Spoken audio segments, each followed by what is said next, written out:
UK, Cambridge Institute, is Mary McLean. I like her title enormously. Mathematics can make my MR imaging and spectroscopy faster and prettier, but should it? So I'm looking forward to hearing why. Thank you, yes. And I'm very much not a mathematician myself. I'm an end user of MR imaging and spectroscopy, actually a biochemist originally. And it seems that there's a huge number of different mathematical techniques that promise being able to acquire the images orders of magnitude more quickly, display them with virtually no noise, let a machine do the diagnosis. And I just wanted to talk a bit about some of the issues to an end user of evaluating and adopting those sorts of techniques. So I'll start with some introduction to the physics of the MR experiments that we do, and particularly focus on some of the artifacts that people like me understand intuitively, and then some of the ones that we don't. And then just give a few examples from a very large field, let's say, in image processing, noise reduction, and image acceleration. So magnetic resonance relies on the fact that nuclei such as hydrogen, if you put them in a magnetic field, such as in an MRI scanner, they process around that field, and they're aligned either with the field or against the field. And there's a slight excess in that lower energy state aligned with it that gives us our MR signal. And that's a very small excess, but since hydrogen is very abundant, then we do get enough signal to do these experiments. And the spatial information we get is all from applying gradients. So these are very small additional magnetic field that's superimposed on the main static magnetic field, which gives you then a spatially dependent variation in the frequency of precession of these nuclei.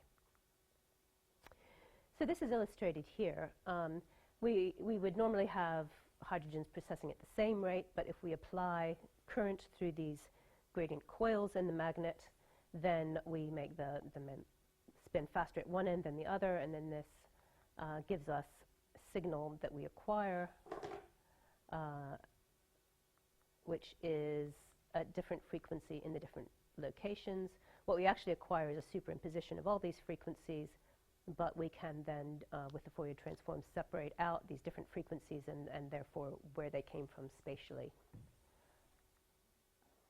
So we apply these encoding methods to usually select a slice in one dimension, to do frequency encoding of a second dimension, and then we get a third dimension using something called phase encoding, where instead we're inducing a phase shift in the signal across the field of view, which gives us a third sort of pseudo-spatial frequency. So we can then build up this representation of K-space, looking at all of these different frequencies that we can then transform into a spatial dimension using the Fourier transform. So this is just representing going through the phase dimension is slow. We just do one phase encoding at a time and then collect all the frequency encoding in the KX direction to build it up. And then I'm also going to talk about spectroscopy, which is like MR imaging, but we don't do frequency encoding. We collect all of the frequencies that are present in the tissue and then analyze them, because the peak position, the frequency offset, determines what chemicals are present, and then the height of the peaks indicates how much of them is present. So we can either just do slice localization in 3 dimensions and collect the spectrum that comes out of that small volume, or we can divide up the field of view as in imaging using phase encoding. But this is very slow. As I say, that's the slow step, is phase encoding. So if you're doing that in 2 or 3 dimensions, then those can be very slow experiments. But there are methods to speed that up that I'll talk about later too. And finally on this, I just wanted to mention dynamic nuclear polarization, which is what I'm mostly doing. I'm unfortunately going to have to disappear after lunch because we have an experiment this afternoon that I have to run. So this is a method where we transiently enhance the sensitivity up to about 100,000 times of a precursor molecule then that we inject. So this is carbon-13 labeled pyruvate that we're injecting.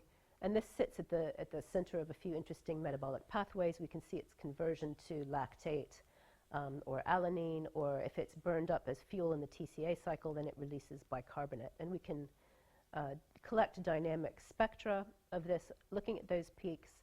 We can analyze those peak areas over time and fit kinetic rate constants to that information.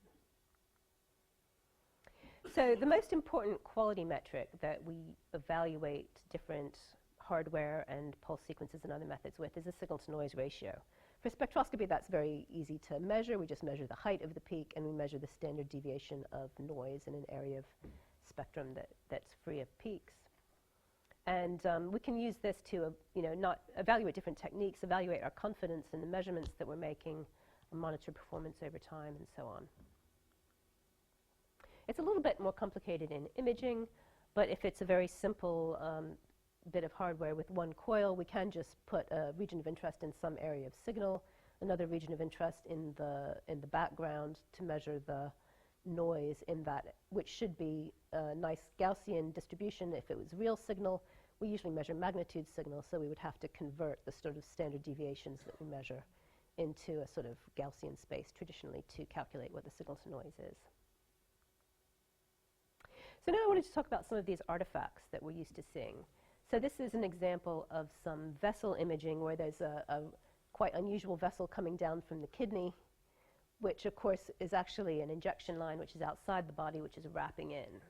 This is called phase wrap, and the reason that this happens is that we've only got, we're only encoding phase over the given field of view that we're looking at. So if we have signals that are outside that field of view, or if we're undersampling the field of view, then it will wrap in, because we only have 360 degrees of phase to play with, obviously.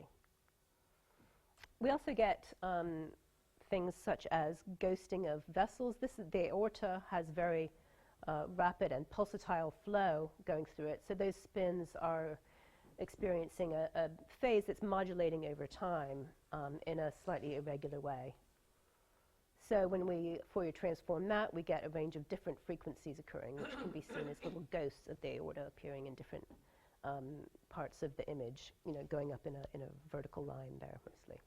And similarly, respiratory motion, as people breathe, the chest moves up and down, so that means that the phase gets blurred in that dimension, and we get that sort of smearing of the signal, again in one vertical direction. And finally, this is the point spread function. I'm sure you can appreciate that when you do something like phase encoding, the voxels are not actually cuboid. They're described by this sort of mathematical sinc function. So, and there are positive and negative lobes to that. So the signal in every voxel in the image is actually coming from the entire field of view with that sort of profile. And what that means is if you have, as shown here, a point source, then that signal spreads out, again, in horizontal and vertical lines from the source. And we see this in MR imaging, but it's particularly a problem in spectroscopic imaging where we have small matrices, and therefore that point spread function becomes more significant.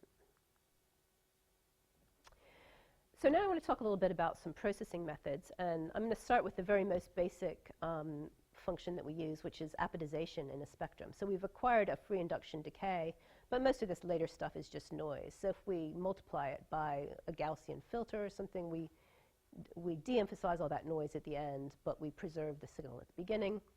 So this is showing the effect on the spectrum that all of this noise is very greatly reduced after applying that filter.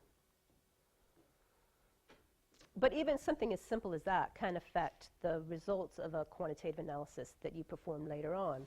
So this is an example of something called LC model, which is trying to fit this spectrum as a linear combination of model spectra from solutions.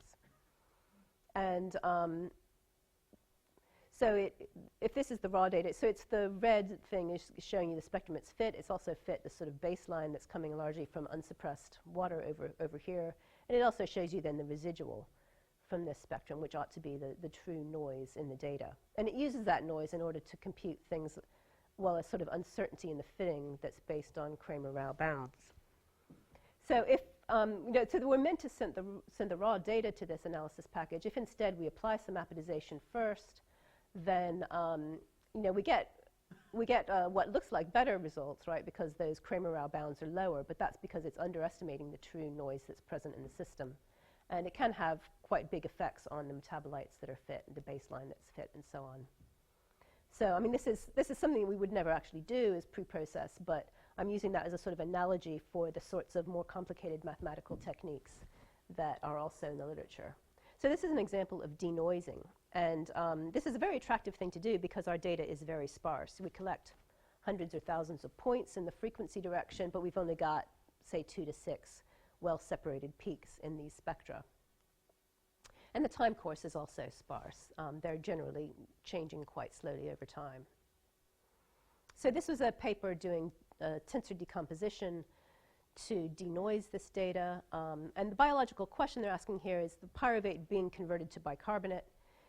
In the raw data, you can't really see the bicarbonate peak, which you can see after denoising. And the time course is totally hopeless for analysis in the raw data, whereas they get a curve that they can fit after denoising. So my colleague Alan Wright in the CRUK Cambridge Institute has been applying this data, but also trying to evaluate it by generating synthetic data sets.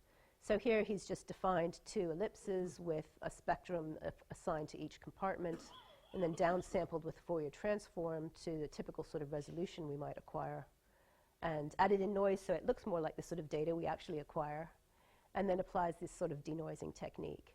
And it does reduce the noise very considerably, gets back the ellipses that we start with, but the sort of thing that commonly happens here is we do get some peak from the one compartment appearing within the other one in both compartments. And the point I'm trying to make is that the sort of location of these artifacts is not where an MR person would understand them to be, right? They're not spreading in sort of vertical and horizontal directions like the sort of artifacts we're used to.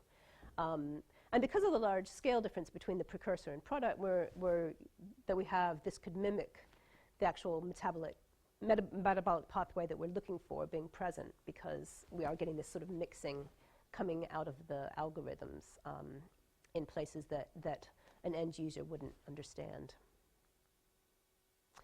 So now I want to talk just a little bit about acceleration of imaging. This is an example called parallel imaging, where we're deliberately undersampling our field of view, so we get this coherent aliasing. But then we have a number of coils that are acquiring this data, and we know what their sensitivity profiles are. So we can use that to sort of fill in the gaps of the K-space that we haven't sampled and get back a full field of view unaliased image. And that's a very powerful technique. But then it does start to affect things like the noise that we measure. So this is, our colleague Brian Hargreaves in Stanford has simulated this data where he has 4 coils with nice Gaussian sensitivity profiles.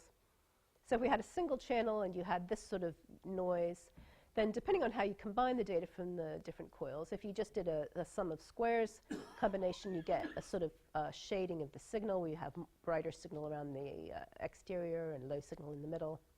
If you do a more optimal combination using these sensitivity profiles multiplied by the signal, then you get more uniform signal, but the noise varies. And you may not be able to see that very much, but if you look here in the background, you have a lot more noise than if you look here in the background. So you can't any longer just put a voxel in your background and measure your noise and trust what you get in that simple way. And then, so then you can accelerate the data further by performing something like compressed sensing. And here, instead of the sort of regular undersampling with the coherent aliasing, we do random undersampling, which gives an incoherent noise-like artifact. But if you do an iterative reconstruction, you can get back something that looks, again, like the original image. However, whether it really looks like the image is something that people who look at images for a living have to determine. So this is an example in the knee where there's shorter scan time. You can get very good anatomic detail and similar signal to noise using compressed sensing. But the texture of the bone is quite different. And at first glance, I assumed that this was noise, but this is, in fact, supposedly trabecular structure in the bone that a radiologist would want to see in order to be able to diagnose pathology. So if you give them an image which looks nice but is smoother, then they wouldn't be happy in evaluating pathology in that image necessarily. And this is another example of vessel imaging, where we've used the compressed sensing to get better spatial resolution. But although it's nominally better spatial resolution, there is a bit of blurring inherent in the iterative reconstruction, which means that some of the fine structure of the vessels in this area is lost, even though, as I said, the resolution is nominally higher. Whether that's relevant or not to detecting pathology then would depend on, you know, what the actual medical condition is that they're looking at. And finally, I just wanted to talk a little bit about SPICE, which is a technique that's been popular for the last 5 or 6 years. And this is, so it's sort of similar to the other acceleration techniques. But what it is, so I mentioned that conventional spectroscopic imaging is slow. So this is a 24 by 24 grid that's built up with conventional phase encoding. So if you look at the location indicated with the blue dot, you get a spectrum from that position, which looks, you know, like a decent spectrum. You can measure the different peaks with good signal to noise. If instead you accelerate the acquisition to a very high spatial resolution, then you get what looks to me very much like complete noise in the image and in the spectrum. But what they propose is basically combining these two by doing a lower resolution conventional grid of 12 by 12 combined with the very high resolution accelerated, which they then reconstruct something that looks like quite a high resolution spectral image. And if you extract a spectrum from a point in space, then you get something that looks like the original. But I have some worries about techniques like this. You know, to me, this looks blurrier than the original. The sort of definition of the ventricles is lost to some extent. And although this technique has been around for 5 or 6 years, I'm not aware that anyone's actually demonstrated being able to detect pathology using it. So as I say, for end users in the field, it becomes very difficult to evaluate what these techniques are actually doing and how useful they would be. So to sum up, even the very simplest sort of filters that you can apply to data can potentially affect quantitation. You know, you might have very good statistical methods for cleaning up images, but if your analysis method relies on statistical analysis of the noise, then it might be compromised. And yeah, I have a plea that noise is a really awesome tool if you know how to use it. So I hate to see it completely got rid of. And obviously, when you do have more complicated methods of data manipulation, there's a big potential for end users like me to completely misunderstand and misapply it. And that can lead in medical imaging to false negatives where you are losing some of the fine details. You can't see the pathology because of data compression and effective smoothing. I mean, the algorithms might not be actually smoothing data, but if some of the regularization sort of assumptions might basically end up in quite smooth data where pathology could be lost.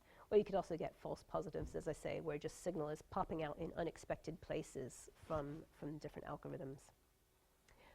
These are very powerful techniques, though, and the benefits ought to outweigh the risks if both the people who are developing them and the people who are applying them understand the different steps of the process, the acquisition that's done, the processing that's applied to it, and then the further analysis that's performed.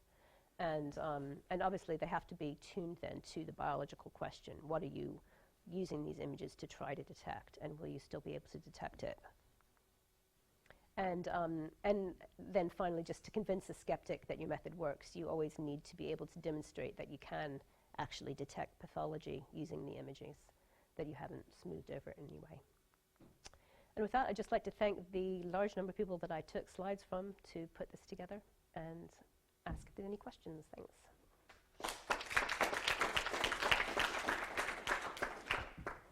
So, thank you very much. Any questions?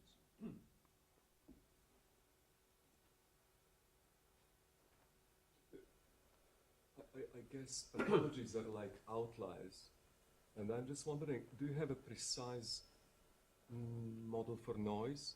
Can you use something else like multimodal noise? I mean, is there a possibility to use, I don't know, this solid, like radar, Google, or ultrasound to get a better model of noise if a body and skeleton is like a parametric noise? I mean, yeah, there's a lot of ways of measuring noise and simulating noise and adding noise in that you've simulated to help evaluate different techniques. I don't know whether that's exactly what you're asking, or Well, I'm just asking if like a body Mhm. itself is a noise with skeleton. yeah. It can be parameterized, and is that going to help you? Because you're covering a particular spectral image. Maybe it can help to have a multimodal view of your noise.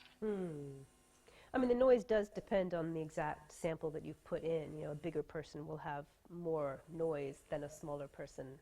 And the kind of distance from coils and all these sorts of factors influence the I'll noise. elaborate that later. Yeah, no, that's right. Yeah, we can talk about that more. Mm.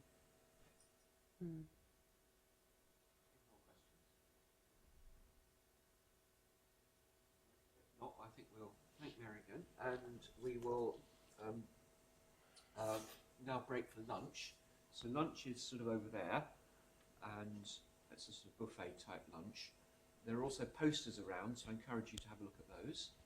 And we will reconvene at 2:10 exactly for the final talk of this session on medical imaging. So I want us to thank all the speakers for this morning.